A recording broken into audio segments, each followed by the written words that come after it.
Hello, everyone. Welcome back to SureFire Live. Thank you for joining us again on Tuesday night.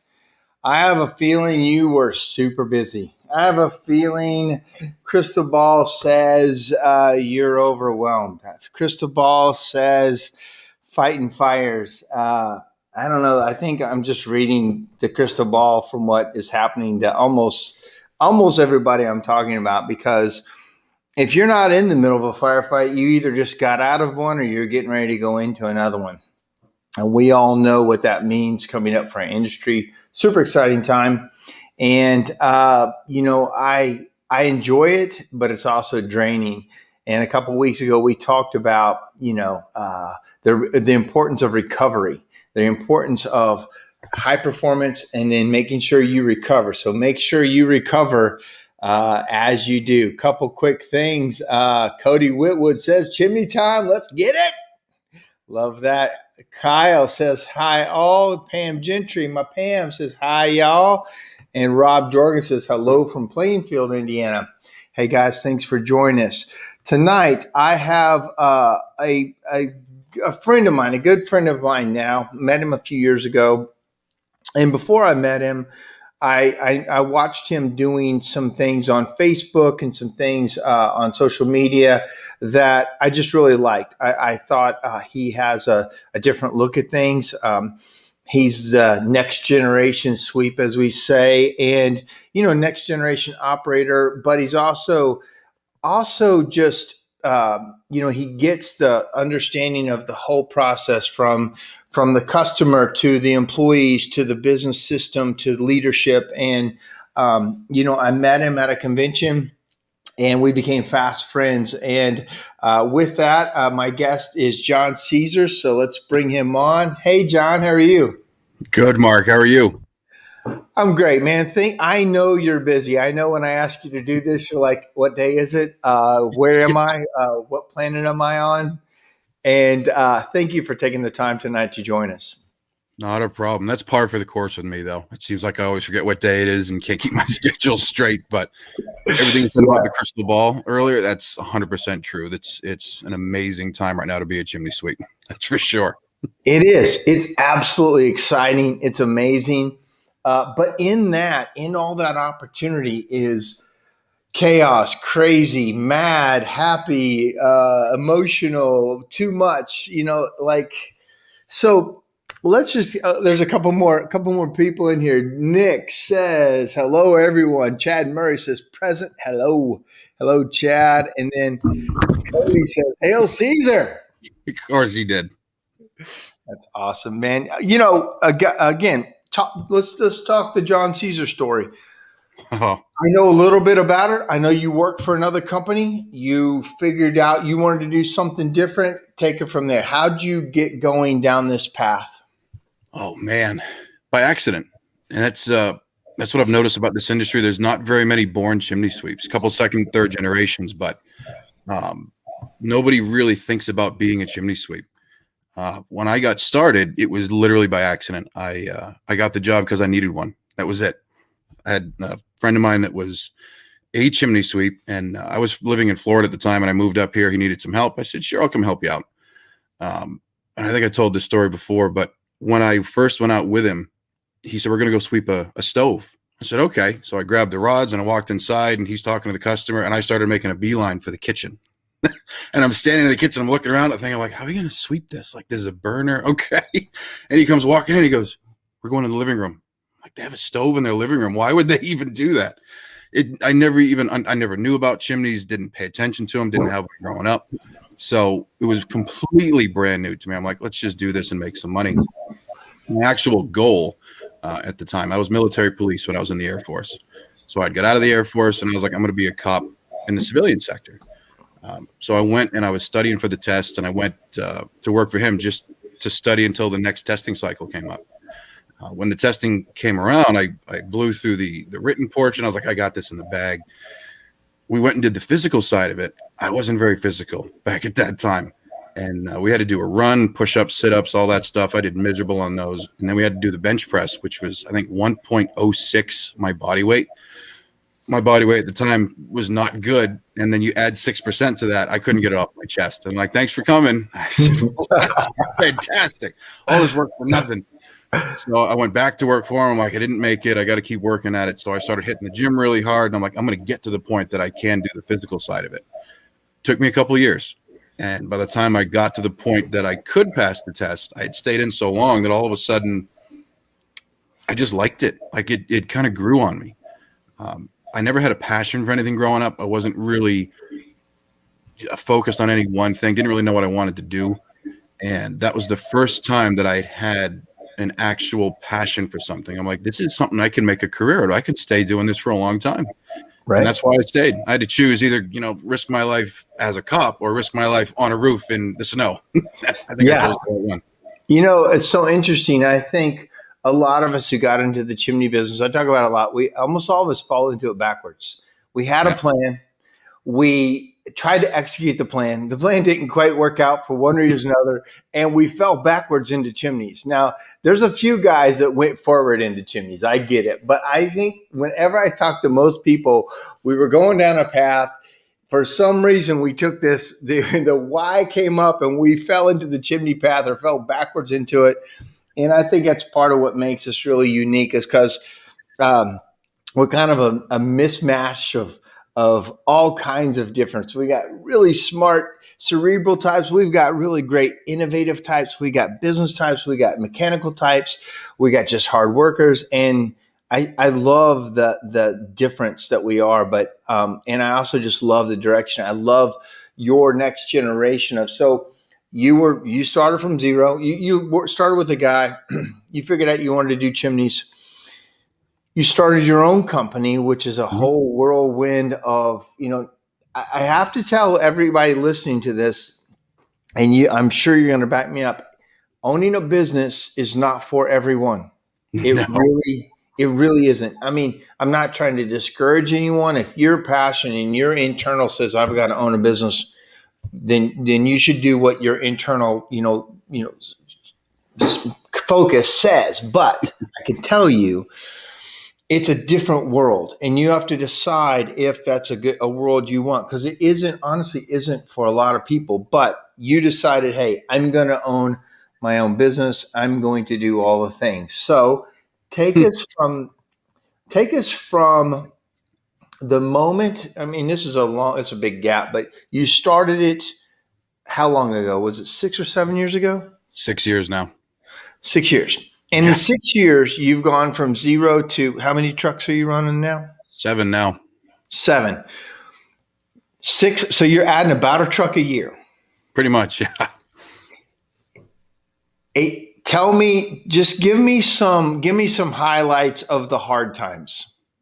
Oh God, there's so many. That's all it seems like. It's all it's been for a while. I call what was it? I think it's 2017, 2018. I was in year 3 or 4, and we called that the armpit of Caesar Chimney's existence. It was just terrible. I mean, everybody I hired, I talked about this on my podcast. I just hired them because they're a warm body. I said, I need you. I need somebody. Sit in the van and let's go. Let's make this work. And I tried brand new people. I tried experienced people. And no matter what I tried, it just didn't work. And I spun my wheels for a while, made a lot of mistakes. We're going back to right now. We're fixing a lot of the work that we did at that time because we just didn't know any better. We were just I was trying to grow, but I grew the wrong way. I was trying to grow too fast. And it really wasn't until I learned how to delegate. That was the problem with me. And a lot of us are, a lot of entrepreneurs like to do everything. We got to have our hands in everything, and we got to, just be a part of all of it. And you're talking about starting a business not being for everybody. It wasn't for me. 100% it wasn't for me. The first year I'm going, what the hell am I doing right now? I don't know how to do bookkeeping or accounting or hiring or adverts. Like, I had to make this up as I went because I was a good chimney sweep. I had no idea I could run a van. I couldn't run a company. And for the first 3-4 years, I just spun my wheels hard. And once I started getting, a little bit of experience underneath me, it kind of evened out.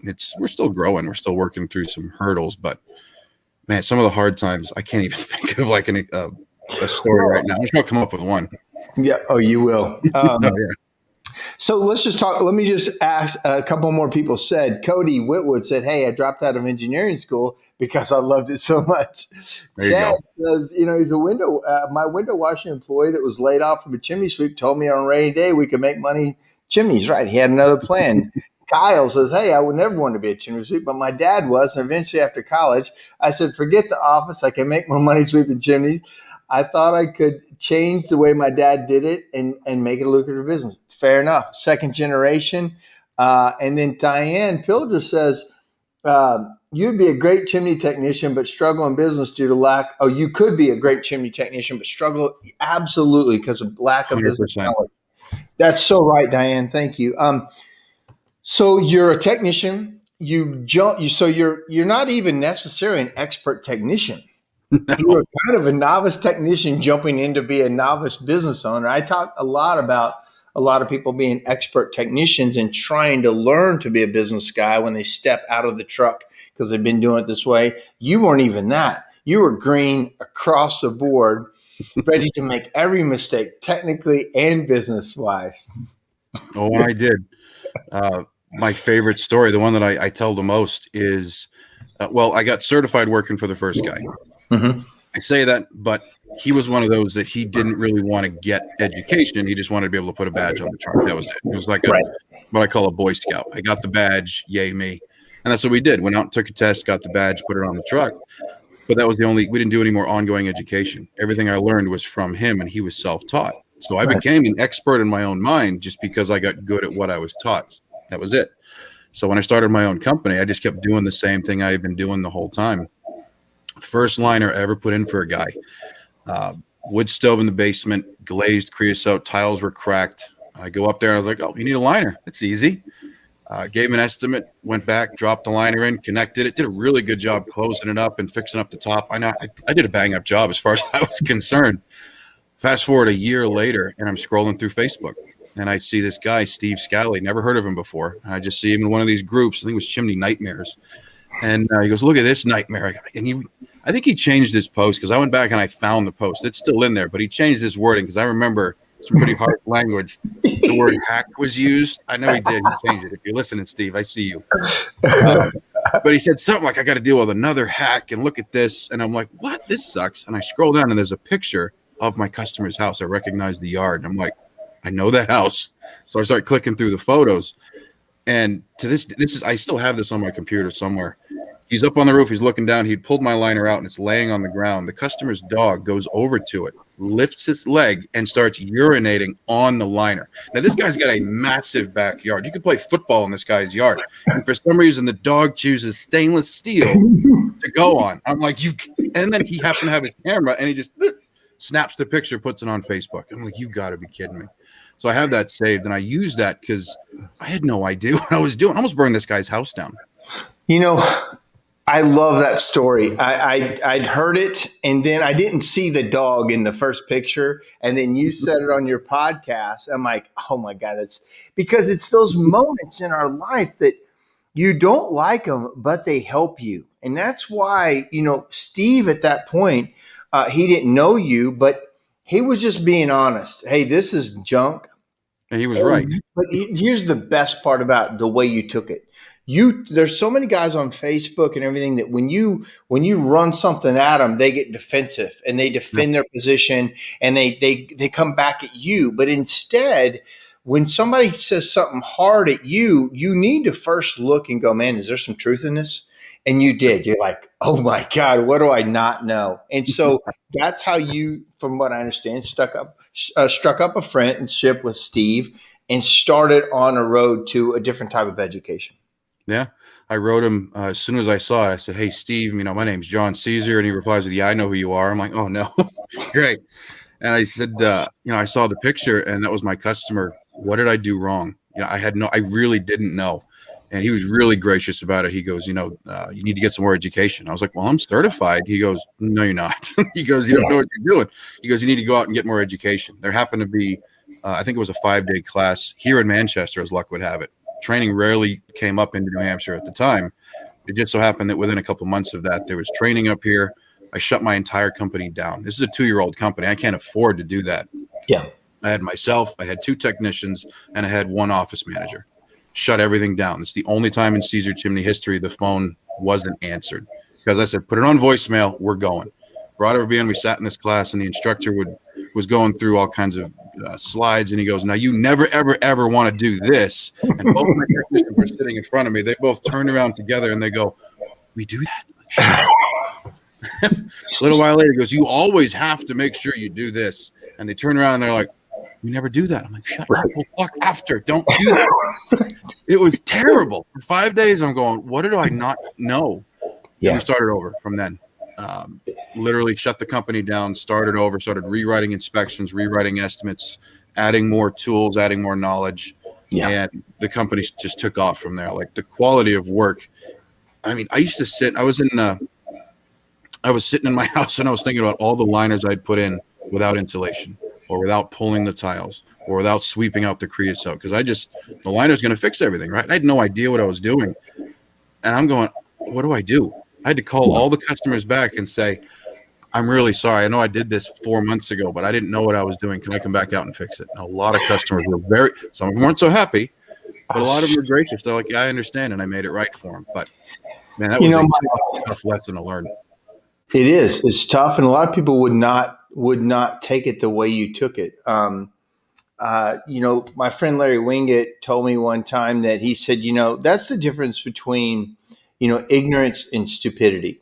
And, being ignorant, everybody is ignorant in some things. No problem. You have to be ignorant in some things. You were ignorant in the fact that you didn't know what you didn't know, and then it got called to you. But once you get called to it, and you do nothing about it, now that's stupidity.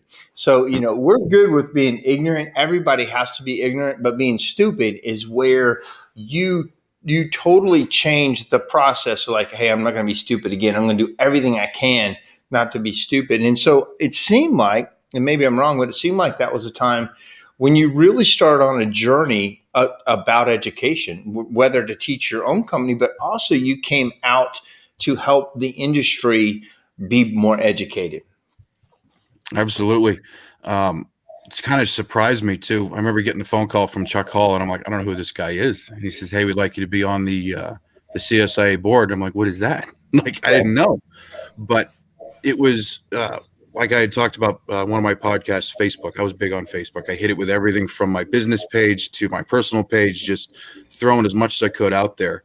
And I was just being me. I didn't really think anybody was paying attention. And if I did, I thought it would be in my own little world in Manchester, New Hampshire, and that would be it. And then all of a sudden, people are recognizing it, seeing it nationally. I'm going, oh, this is going farther than I thought.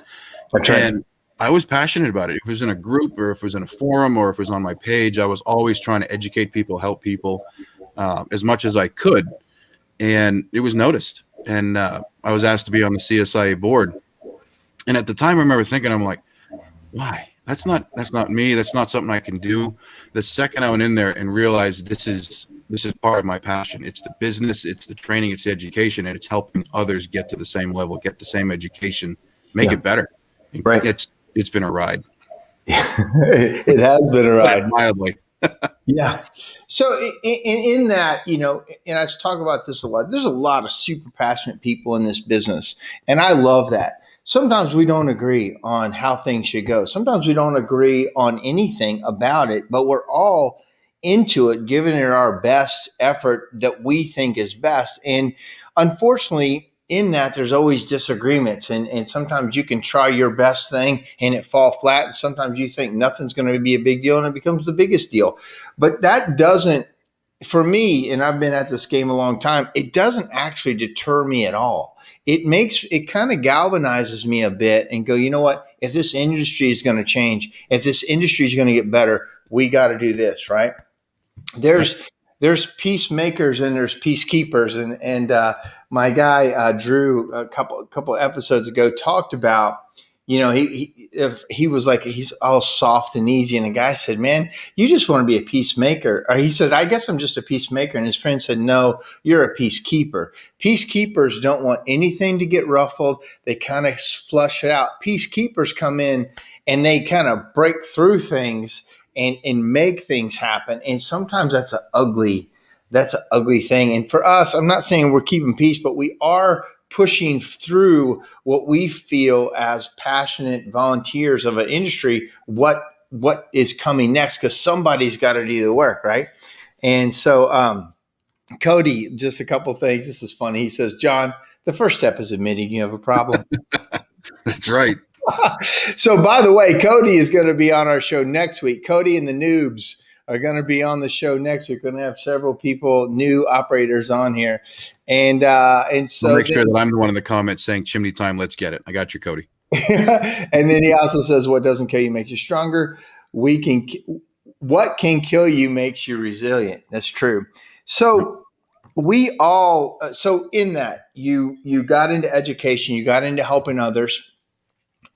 You've also developed what I really like about watching you. You did the business symposium with me, and you showed some things you do for your company, and some training and developmental things you've done for brand new people and office staff that I thought was really great. You put it all together in a way that really includes everybody and has a process for that. So if you want to share your screen, let me know, or just tell everybody, if I came to work for Caesar Chimney today, I know nothing, whether office or a chimney technician, what happens? What's the process? So the first thing, I guess I can show the slideshow. We put together a slideshow for our, just for our interview. We haven't even hired them. We don't even know if we're going to hire them out the gate. We just have no idea. Let me see. I got to remember how to do that. It was a Chrome tab. Yeah, but this one's not a tab. This is a there we go. Window. Boom. Okay, here it comes. Add to stream. Okay, here you are. We can see it now. So just so you know. Okay. It's not in there it goes. Perfect. Yep. All right. So this is the first thing that comes up, because when you say green, I like hiring green. I learned that lesson the hard way, hiring a bunch of people that knew chimneys or had their own way or been in the industry for a long time. We just ended up retraining at that point, having to break bad habits. I got a lot of me's. I thought I knew what I knew and I didn't know what I didn't know. And I was humble enough to go, okay, let's start over. But you bring some people in and they go, nah, this is how I've always done it. This is the way I'm going to keep doing it. Right. So it's harder to retrain for me than it is to train from the ground up. So I go into this. I got a brand new person, completely green, never touched the chimney before. Maybe he thinks the stove is in the kitchen. I don't know. And this is what they see. I'm like, they still have chimney sweeps? And what's funny is I show this picture a lot now, and the younger the guys get in front of me, they don't know what this is anymore. Yeah. I'm like, most people think of a chimney sweep, they think of him, and they go, who's that? I'm like, oh, God. So I'm trying to date myself with this picture. Then I have to go into a whole story telling about Mary Poppins. And they're like, okay, right. Grandpa. All right. So whatever. But this is true. A lot of people think of Bert, and a lot of us get the questions, you're going to wear a top hat, you're going to dance on my roof, you're going to sing. And I'm like, for a fee, maybe. I don't know. But that's what they think. They don't really know what goes into our job. Right. And I love this picture here. These are my two managers. That's Max on the right, and that's Rick on the left. I love this picture too. You did a great job capturing. That's a really neat job you did with that photo. Thank you. That's actually Steve Scally's coat. I don't know if I've ever said that publicly before, but Steve, thanks for that again. Comes full circle. But I didn't know where to get one of the chimney sweep coats, and Steve had one, so that's his. Nice. But But I talk about this for a while with the technicians because they might think we're going to wear a top hat, we're going to dance, we're going to have just a couple brushes and go in and out and sweep their chimney. But on the right, that is what we look like on a day-to-day basis. This picture alone, you'll start to get like that deer in the headlight looks from a brand new person. They're like, what? Like some of them want to look like the guy on the left. That's what they're anticipating. You show them that, we're like, there's a lot more that goes into this than you think there is. And I start going over PPE and motorized tools and camera systems, harnesses, stuff like that, a little bit here. Then I go into our service area where we go. So then I get into like talking about the job, right? I'm like, we do sweep chimneys. That is a part of our job, a big part of our job, but we are more like a chimney technician. So I show them some of this and you kind of get that, wow. I'm like, yeah, sweeping is one thing, but this is what we really do. Right. And I say, this definitely is a dirty job. There's days you're going to come back and you're going to have to shower maybe twice, maybe more. Happens. You got to be okay with working off a ladder. Right about here is where you start to lose some of the people that thought they were tough. They're like, I can do this. I can sing. I can dance. I'll wear a top hat if they want. I show them this one and they kind of sit back. You'll get the ones that are like, right. And I'm like, we work from boom lifts. And then they start leaning back even further, some of them. You get to go on roofs, get some nice views, safety. We talk about ladders. We talk about harnesses, talk about being safe. But what I'm really trying to get with these pictures is, I'm going to show them some cool pictures, but I'm trying to scare them a little bit. That's by design. I don't want them coming to work for me thinking it's going to be easy, it's going to be fun, I'm not going to get too dirty. Like the more I show these pictures, you can see them start to either get like really excited or kind of backing off a little bit. Yeah. And I just keep going. I just show them anything I can. Putting a hammer on them. I know. I'm like this, and this is awesome because this is day to day. Inside chimneys, fireplaces, taking out chimneys, crawl spaces, ash pits. Like we get in some tight spots. We talk. It's actually out of order, but we talk about heavy lifting. This picture, this is from before. I know Max isn't wearing any harnesses or anything. This is from like circa 2016, 17, back when we didn't know. But I show this picture because I want them to know that it's not an easy job. Max and we didn't have any extra technicians. We didn't have any fancy tools. I think I had just bought the scaffolding. Maybe I bought it for this job. But everything on that roof, Max and I brought up by hand. We had to get everything staged. We had to set up the scaffolding. We had to bring everything up.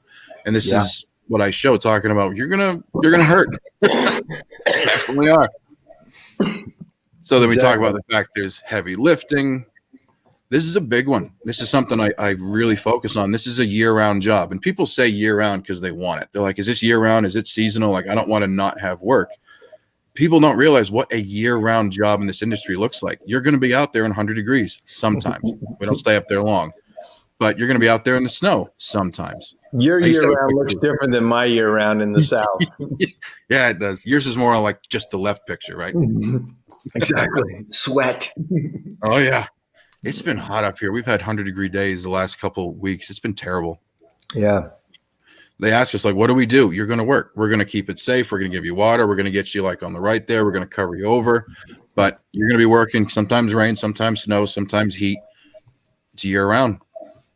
We talk about training. I talk about the fact that we go to conventions. We fly around. We stay at nice hotels. We have some fun. Lots of trips. Rick and I actually got to sweep the Capitol building fireplaces. That was pretty sweet. And that's pretty much it. So I kind of mixed a little bit of the good in with the bad. But there was one guy, I'll never forget. I finished this, and I didn't really look at him. And I was kind of had my back to him, and I was just clicking through the slideshow.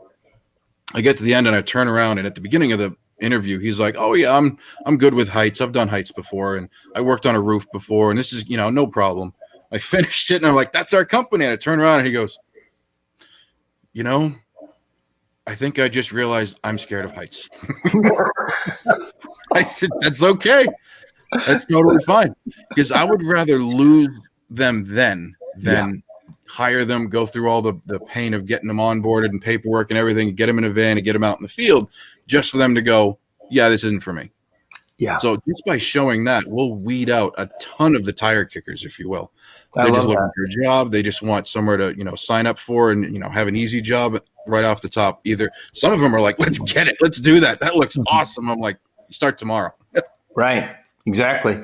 I love that, John. I think that's a great first step. Even before they've taken the first step, it's a heads up. And I can't tell you, I mean, there's been several times that, I don't do an opening thing like that. My guy interviews people, goes back and forth, really pumps them up about the company. But I like this additional, video and company culture thing. It's really neat. Okay. So after that, you hired me. I made it through. I know nothing, but man, I said that looks good. I'm in. What's next, man? Show me. Then you have a neat process of, you talked about on your podcast, I believe, that for the first week they don't go in the field. Yeah. So when I started, it was just get in the van and follow me. That was it. It was, follow, do what I do. Don't say anything. I was literally told, don't talk to the customer. Just stand there, smile, get the tools. That was my job. I was a helper. So I was a good helper, I think. So that osmosis kind of training, follow, do what I do. It works for some people. Some just have that aptitude. I did. I just kind of picked up on it. He was one of the business owners. He didn't like questions. If I asked too many questions, you got annoyed. And he's like, will you stop asking questions? I'm like, okay. So I just have to learn by osmosis then. I hated that. But when I started my own company, I followed that trend. I hired guys that bring them in. I tried to be nice to them. I was like, you can talk to the customer, but still just stand there and don't say anything and do what I do. That was it.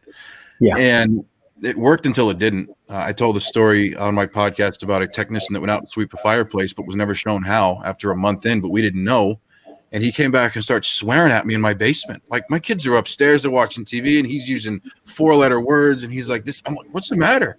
He goes, you embarrassed me. I didn't know. And I have the homeowner staring at me, and I got the lead mad at me that I didn't do it. And I felt overwhelmed, and you never showed me. And I was like, you're right. I was like, you're absolutely right. I didn't know that you didn't know how to do that. And I'm sorry.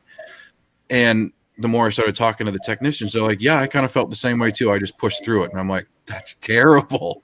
Yeah. So it started out with just a stack of cinder blocks. I'm like, we need to start showing something. I didn't have a lot of space for it. And we stacked some cinder blocks, put some flue tiles in, broke some tiles, just anything that I could get my hands on from a job, something we took from a teardown or something that we just picked up somewhere. And I started accruing stuff. A wood stove. Actually, the wood stove that I have now is my old wood stove from my house. So I brought that in. We ripped out a factory-built fireplace. I had that sitting around. We had some Class A pipe that got dented. We had that laying around. And one day I'm sitting at my shop, and I'm looking at all this stuff, and I'm like, we need to put this together. So I built a 10-by-10 building room. It's a shed, really. I looked up how to build a shed, and that's what I did, watching YouTube videos on it. No. But we built a 10-by-10 room, put a roof on it. And then I built a chimney, a cinder block chimney with clay tiles, a Class A chimney. I put air-cooled pipe on the factory built, and then we built, I don't have pictures of it, but it's on Facebook somewhere. We built this really cool dry stacked firebox that leads into clay flue tiles, and it's wrapped in wood, and it's got this like brick paneling on it that's removable so you can see inside of it. Nice. We went completely, this was during the winter where we were slower. We didn't have a lot of work. So I just paid guys to come in and build this system. What we got out of it is now we have an entire building where when we get a new guy, we can run him through almost everything we do in the field. We can sweep the chimney, take the damper out, parge it, line it, break the tiles, replace stovepipe, rip and replace. Class A chimneys, we put a gutter on the thing just so we can learn how to get over it with the ladder levelers. Harnesses, chase cover, measuring, everything. I'm like, I want them to be able to do everything we do in the field in-house. We even built little chimneys that we can grind out and repoint and cut bricks out of. Like, I wanted everything. So what we have now is if you start day one at Caesar Chimney, you like the slideshow, you're in. You don't see a customer's home for a week, at least. Some people more, some people less. But what we do is we go out and I show you how to lift the ladder, carry the ladder, how to put the ladder up, how to put a harness on, how to bring the vacuum in, how to set the tools up. Like everything that we would ever do in a customer's home, we're going to do in a controlled environment. Yes. Max is my hiring manager. He's the one that actually runs the boot camp for the week. It shows them everything. And some people take right to it. Some people need 3 or 4 tries at, cleaning up or sweeping or connecting the rods or whatever it is. But what we get out of it is you get rid of those game day jitters, right? You go out into a customer's home, then you got the lead technician trying to train the guy. Okay, here's how you take the damper out. Here's how you set the vacuum. Let me show you. But he's trying to get to his part of the job. Then they get behind. Then they get stressed. then Well, everybody just doesn't work. not all your guys are good trainers either, right? So if you've got 10 guys, one of them might be a good trainer, two or three of them might be just okay, and some of them are just terrible at it. They don't want to train anybody. They want to get through the job and get it done. And therefore you get a guy, you don't know the level of training he got. Yep. We used to hold it against some of our hirees because they'd come in and after a week, they're like, this guy just doesn't have it. We can't work with him. I have no idea if I lost out on a good technician just because we were in the busy season and they didn't have time to train him. That might have been what was going on. I have no idea. Yeah. But that's what happened. They hate getting the new guys. They're like, God, I got to be with him. He doesn't know how to lift a ladder. Oh my. And they're just stressing out. Culture was terrible. Attitude was bad. So now that whole week-long boot camp, when they go out into the field, we start quizzing the leads. We're like, how are they doing? How are they taking to it? Did they remember what they were taught? And 100% across the board, they're like, they get it. Like I feel like I'm working with somebody that knows what we're doing. And these are guys that have never seen a chimney before a week ago. Yeah. But taking that time to train them on it's night and day. It really is. And that's a great system, John. I love what you're doing. And I don't know a lot of people doing it. And we don't do it to that level, but I can tell you we have some training modules and we have some things, but I love how you've put this all together and it's great. A couple quick questions. Cody asked up here, he said something about throwing a ladder before you hire them. Oh, he said, do you give them an OJT interview and see how they perform on a ladder and roof before making an offer? No. Yeah. And that's a good question because I don't care if they don't know before, and I don't want to hold that against them. I've had guys that came in, one of my technicians now, the first, I think, month or two that he was on the job, he wouldn't even touch the ladder. He had been trained. He went through everything. Great ground guy. He was good at cleaning up and getting everything ready and seeing ahead. He was just scared to death of the roof. Right. Now I have to reel him in. I have to tell him to stop running on the 12 pitch. And he's just, oh, yeah, I could do it. So I'd rather coach him into it. Yeah. I tell this story a lot because I'm a big tough guy. I didn't leave the ladder for my first 3 months working for the other guy because I didn't want to stay there. I hate heights. I am terrified of them. And I remember I would come up the ladder and I'd bring him something. He's like, grab me the drill, and I'd bring it up and I'd set it on the roof and I'd sit on the roof. And I'm like, what are you going to do with it? He's like, I want to come up. I'm like, I'm good. I didn't leave the ladder for 3 months. And then slowly I'm like, okay, let's try this out. Yeah. I don't care if they can't. We'll help them. We'll get them there eventually. I feel the same way. I don't think a lot of people, you don't know that you have a fear of something until you're faced with it. You think you're okay. And a lot of people can get over it, though. They can get over it and get used to it. If they can't, if they stay scared, they might just I've had guys quit after a day, but I've also had guys quit after a month. So like, man, I just can't get over it. And my guys are like, man, this guy just can't help us. He just can't feel comfortable, and he's a danger. And that's the last thing we need is a guy that's just scared every day he's got to go up. So that's the interview slideshow gets rid of a lot of that because when I show those massive, stupid, scary roofs, they're sitting there going, he's going to expect me to not walk it, but get on it. He's going to expect me to do what I'm looking at. And that weeds out a ton of them because they aren't even going to try. Like, I want to scare them in that. Yeah. So there's a Facebook user, I don't know who that is, says, love the shop training. Also, there's a cool training platform that's great for new employees. It's called SureFire. Thank you. Appreciate you.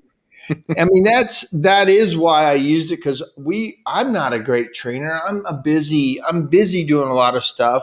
Some of my guys were, some weren't. And my son basically had been with all of us for a long time, yet never really got trained. He's like, man, we have got to have a training system, a true system to launch a guy into. Like you said, basically, you stayed with us for 6 months to a year, you got certified, and you were on a truck.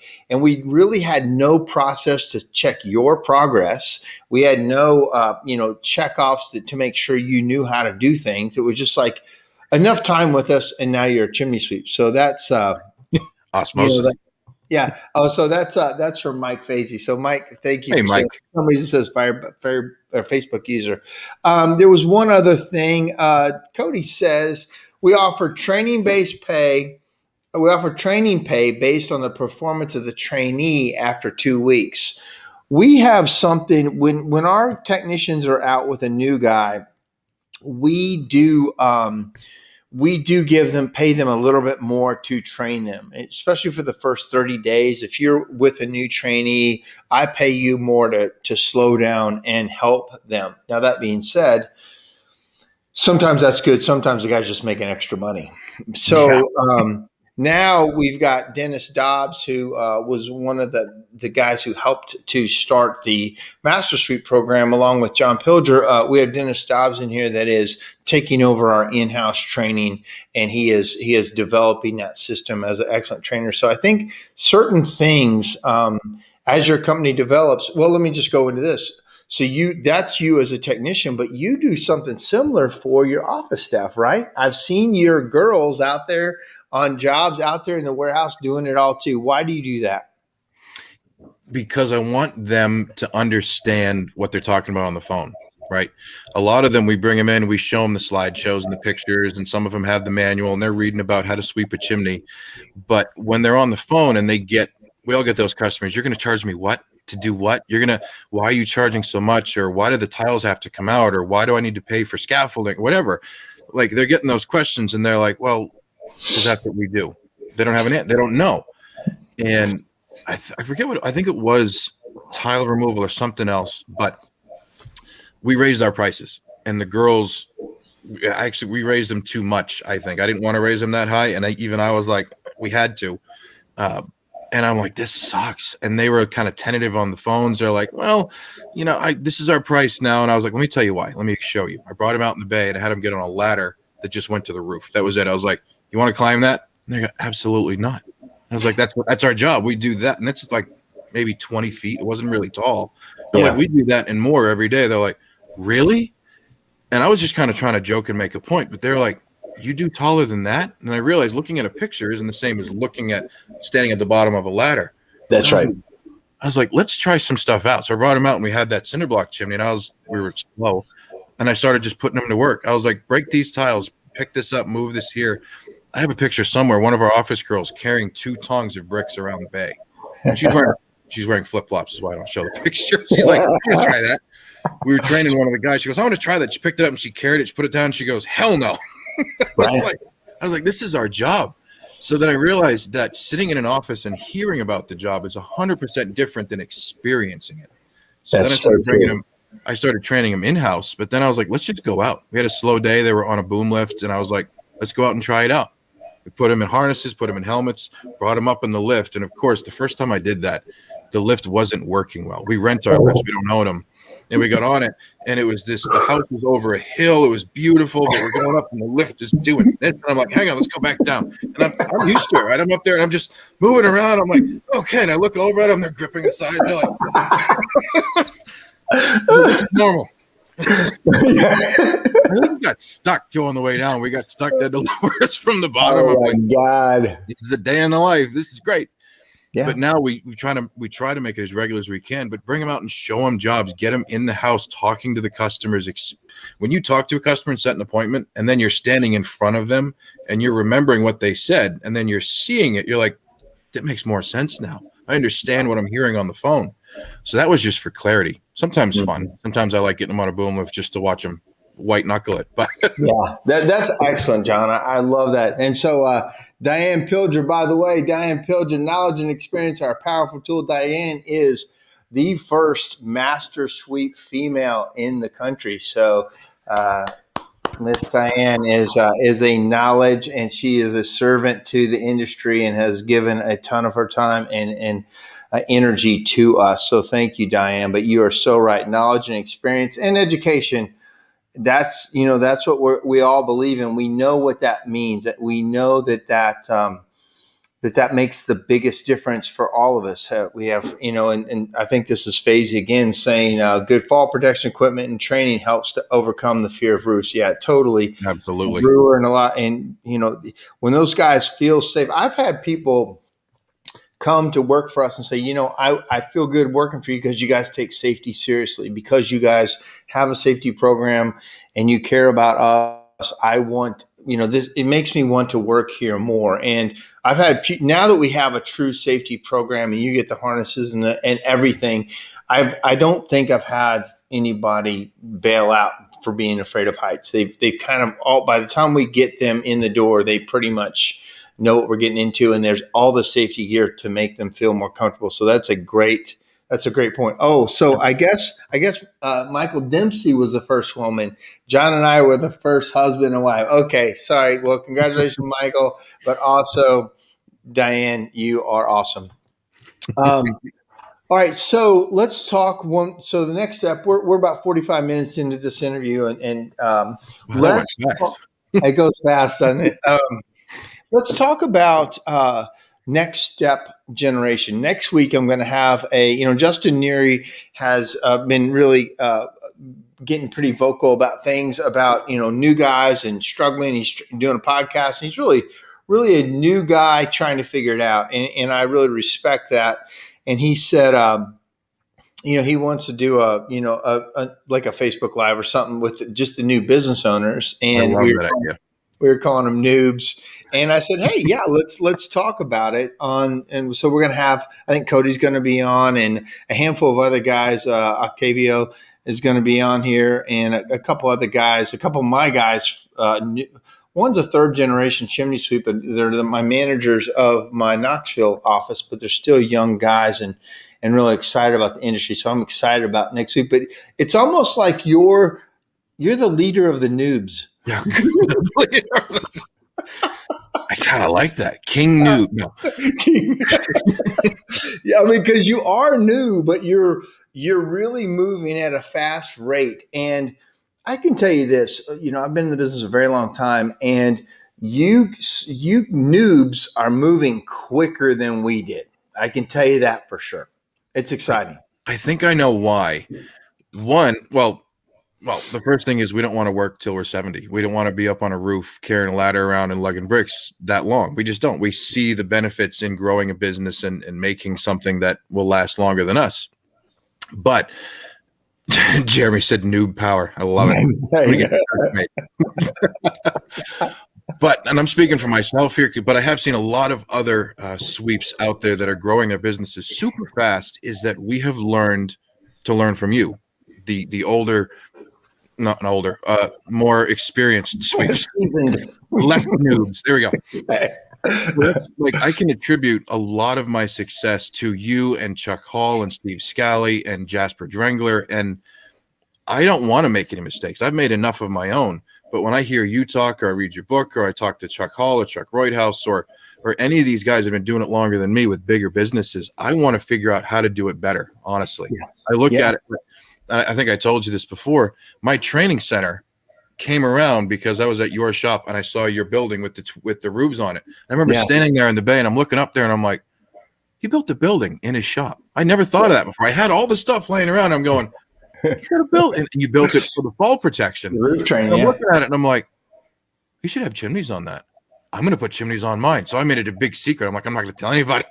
But just, it's taking something and making it a little bit better, tweaking it, just learning from somebody else's mistakes. That's where the growth comes from. If you're one of those people that you don't want to listen, you don't want to be critiqued or picked apart, it's just really hard to grow. I was that way for a long time. Oh, correct. And be like humble. With Steve Scally, if you tell me, hey, this is wrong, I want to know why. Why is it wrong? What is it? Sometimes they're wrong for thinking it's wrong. Most of the time it's me. I'm like, I had no idea. It is. And thank you for saying that. It means a lot, because when I first started saying, hey guys, we really need to think of this business differently. We need to think of this as a true business. It's, one of my mentors, and he's on here, is Jim. Jim says, the noobs have a lot of resources we didn't have. But for me, I had Jim Brewer. And Jim Brewer didn't really know me, but he didn't know he set a mark for me to go for, and for me to set marks for other people to go for. And then you're setting marks for other. I love that. I mean, it's absolutely. I'm excited talking about it right now because I'm excited for you guys. I just think that it's so wide open, but as long as you guys keep doing what you're doing, is sharing, helping each other, reaching back, helping next man up. But being humble enough to take criticism and saying, hey, have you looked at this? And then also bringing new stuff to the the thing. And also, Jeremy says, I know I can because I see it in y'all. So that is it. What That is. one man can do, another can do, right? What one man can do, another can do. It's just a fact. And the best people, the best compliment to that is seeing the next guys take the baton and run further, right? And so, and you are you're that for the noobs. I'm sorry, I'm just labeling you. So, a couple quick things. Chad says, pick the right time to go to Disney World, learn from our experiences. Uh, Kyle says, my dad said I could never make a year round chimney business. Well, I haven't had a slow season yet. That's a fact. It's Absolutely. all changed. Truly, I fell in love with the industry because of the brotherhood. It Yep. really is, and sometimes brothers fight. Sometimes we in the brotherhood we do this, but we all still have the same passion for this. And so with that, John, you're now, even though when you're still in the middle of the firefight, you got your shield up and you're fighting it. You're still also reaching back and go, hey guys, come this way. Hey, do this. And so you started, and I wrote it down for you. If you are starting to do some consulting, and it's different than coaching. It's not what Chad's doing, where Chad really takes you in and works on the problems that you want to work on. And he's sitting there guiding you. I kind of do consulting, but you're doing consulting too. So tell me, one, why you're doing that, and I know you just started, so this is brand new, guys. This is John adding to, but really the main John doesn't need another thing to do. He's God, doing it to help while he's in the middle of the fight, so his information is more relevant than a guy that's been at it 37 years or the guy that's been out of it for 15 years. He's in the middle of the fight and can tell you, say, this is exactly the tactic that's working today, or this is a tactic, hey, don't do this. So yep. why are you doing it, John? You got enough to do already. Yeah. Tell me about it. I hear that a lot. It started really in Nashville at the symposium. Up to that point, I had done a bunch of classes. There were other people's classes, CSIA classes. Somebody else wrote it. I just read off the screen. For that one, I had to build my own classes, and it was based on my experiences, and it was my words. And I'm going to get picked apart out there. What am I doing, 6-year business owner in Mark Stoner's house, teaching people anything, right? This is going to be terrible. I was actually standing in the back. Tommy Nelms had to calm me down. I was having a panic attack. I'm like, I can't go out there. He's like, what are you talking about? It was a great class. Thank you. Yeah. It was that kind of that noob feeling. I'll absolutely take leader of the noobs because but that was my thought. I'm like, I'm here with Chuck Hall and Chuck Roydhouse and Mark Stoner. And I'm like, I got a baby business and I'm teaching people. I have no business doing that. So I did the classes and I just kind of waited. I'm like, here we go. The internet fiends are going to get all over it. And this guy, this, and emails. The emails started coming in and they were amazing. There were people that you did so good and this was great. I learned so much and I didn't know. And can I pick your brain? And then the emails got more and more and more. And I'm going, uh-oh. And something was said in there that stuck with me. I brought this up to you a little bit afterwards. They said, we like hearing from the Mark Stoners and the Chuck Halls, but they're so far out there, with these massive and $1 million and dozens of trucks. They've made it, but we like hearing from you. You're one of us. And I went, exactly. What? That's it. So then I started looking around and I started seeing myself in a lot of these questions online. How do I hire? How do I fire? How do I market or advertise? Or how do I do inspection reports? Or where do you guys find it? Like the questions were the growth questions that really weren't being asked when I started. Nobody was really growing a company that fast, that big. And I didn't really have anybody to lean on other than people that were light years ahead of me. Right. So I kind of took that mantle on and I started answering a lot of questions. And honestly got too much. It was just daily, nightly. My wife's like, are you talking to employees? I'm like, no, it's a guy in South Carolina. He's got a question. She's like, right. Well, and it was just so much. I'm like, I got to put a name on this. I got to put this together and make it something I can actually put time and effort into rather than just, hey, I'll call you back whenever. Yeah. So what you're saying is so accurate. I remember many years ago, gosh, 9 years ago when Lindemann was doing, come up and look at our thing. And when I got up there, I was already a decent sized business, but they were so much ahead of me. Like it was hard to span that gap because they had fought so many battles and done everything. So you're seeing something there's a lot of work in front of you. And so when people come to see me, we've grown a lot. So sometimes I can see that gap that we've got a ton of systems in place and you're like, oh my gosh, I could never do this. So it's interesting to teach somebody that's just behind you. You're a little ahead, but you're saying, hey, this is the way. And sometimes you need somebody as a guidepost, hey, this is possible. And that's fun too. And here's the other bigger picture. And then even something in front of that. So I think we all have our roles. And I think Chad is like, Chad is coming out in a different way and you're coming out in a different way and I'm a different way and Lindemann, but we all can help each other and even though single man operators can help other single man operators. So there's nobody that shouldn't do it. You just have to understand too. Sometimes here's my one problem with some people teaching stuff. Some people are teaching business like they run a big business. And they really don't. They have a micro business, but it's not necessarily real what they're teaching. So if you're out there listening, make sure who you're talking to really has what they're talking about that they have. I remember several years ago when I got into a group and I remember hearing guys talk and then I went and visited their business and I'm like, what happened to the business they were talking about and all the systems? And like, I remember a lot of guys like were beating their chests and you go roll up into their place. And you're like, what? This wasn't what you said you had, or, you said you had all this stuff and I thought you were some expert. You're fighting like I am. So, but not to go down that rabbit hole, but I think that your role and all of our role is to help any way we can.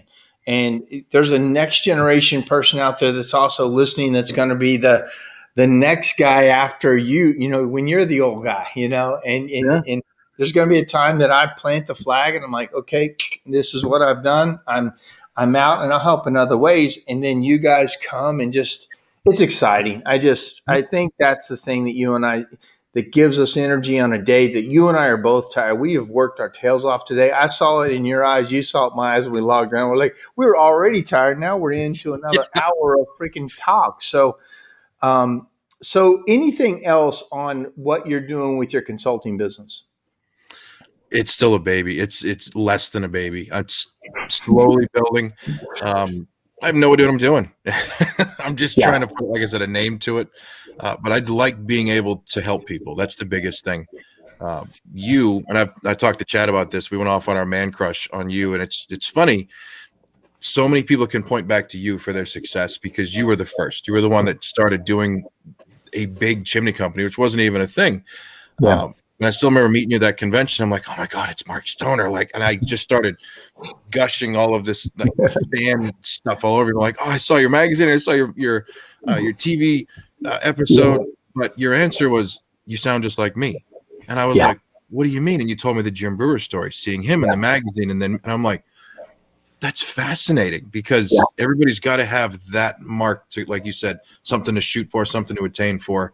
I'm just blessed that with all the mistakes I've made and the mistakes I'm still making, that people look to me for help. And I'm glad that I can try at least. But, as leaders, we also need to be vulnerable. We also need to own it. And when you own it, it makes you more real. Like when you don't own mistakes or you're always on high, it makes you less, I don't know. There's just something more about a guy that'll own, screwing up, and a guy that will absolutely show the wounds, not even just talking about it. You literally showed them and own them and almost wear them as a badge of, this was a line in the sand day for me. This was a line. And I remember having those as I built the business. There are certain, magic moments or certain lines in the sand that change. When I fell off the roof after 17 years of working by myself, basically, there was a line in the sand. When I crashed the business in 2008, line in the sand. Like there were times it was terrible, but I remember that was a big change in my business. So therefore,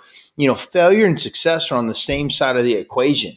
those both failure and success are totally together. We're taught in school that failure is on one side and success is on the other. It's not like that. We've No been way. taught wrong. Failure and success are together. They must be together. So don't be afraid to fail. Own it, fix it, and go to the next level. Couple more things. It's so funny. He says Bob the Builder won't truly learn by growing by listening to a Bezos or a Bates. Um, Facebook, it says John and Tommy, two relative noobs, had great seminars at the symposium. I think that's Brewer. He was there for both of them. He really enjoyed both years. And again, that means a lot. Brewer is kind of the next generation in front of me, and he learned and loved what you guys are saying. So just good stuff. Kyle says he has man/business crush for both of you, Mark and John. Thank you, Kyle. Appreciate Thanks, that. Kyle. Kyle is fully dialed in. He sent me some messages on some past podcasts he's listened, what he's got out of it. This dude is fully dialed into what's going to happen. I'm excited for what you're going to build, Kyle. And I know you're brand new at it. Chad says it's not real if you're perfect. Oh, that's exactly it, Chad. And Chad's another one. He just owns his mistakes. He's totally real about, hey, this is where I messed up, and this is what I learned from it. Also, Mike Fazy says the industry is lucky to have all you guys. Much appreciated. Speaking of an industry that's lucky to have, I'm glad we know Mike Fazy now. So, guys, this is good stuff. This is good for the industry. John, you are a true treasure in our industry to have. Thank you for doing what you're doing. I don't mean to make you blush, but hey, I'm gonna. Yeah. Well, guys, it's been a great SureFire Live. Next week is the noobs. King Noob was first, and John, if you have a chance to chime in next week, please do. And Absolutely. your mentor Steve says saying hi from the vineyard. There he is. All right, From guys. Vineyard. Have one for me, Steve. Yeah. All right, guys, that's our night. Thank you, John. You have a good night. Get some rest. Love up on the family, and we'll talk to you soon. Thanks, Mark. All right, guys. Oh, I love that show. I love that. I love it. It was John is so real. He's confident, but he's also humble. He's trying his best. He will stand up for what he believes in. He will also take a bullet and say, man, I didn't see that coming. Great stuff. And that's what we need more of. This, it's part of the reason what we do with, on the Chimney World side and what Chad brought to the game is, man, let's be good to each other. Let's cheer each other on. Let's show mistakes. And he showed some of his stuff there and he's like, hey, I'm not sure I want to show this because it wasn't perfect. We didn't have all of our safety gear on. We weren't doing it just the way we do it now, but man, we're all learning. If you look at any pictures from 10 years ago or 5 years ago or 3 years ago, we're different. And we're moving fast, and we need each other to do this. And this momentum is exciting. So tons of thank you, tons of good comments. So thank you, everybody. Next week, we're going to do the noob. So if you're a noob, please chime in, and it should be a fun show. All right, guys, we'll talk to you next week. See you.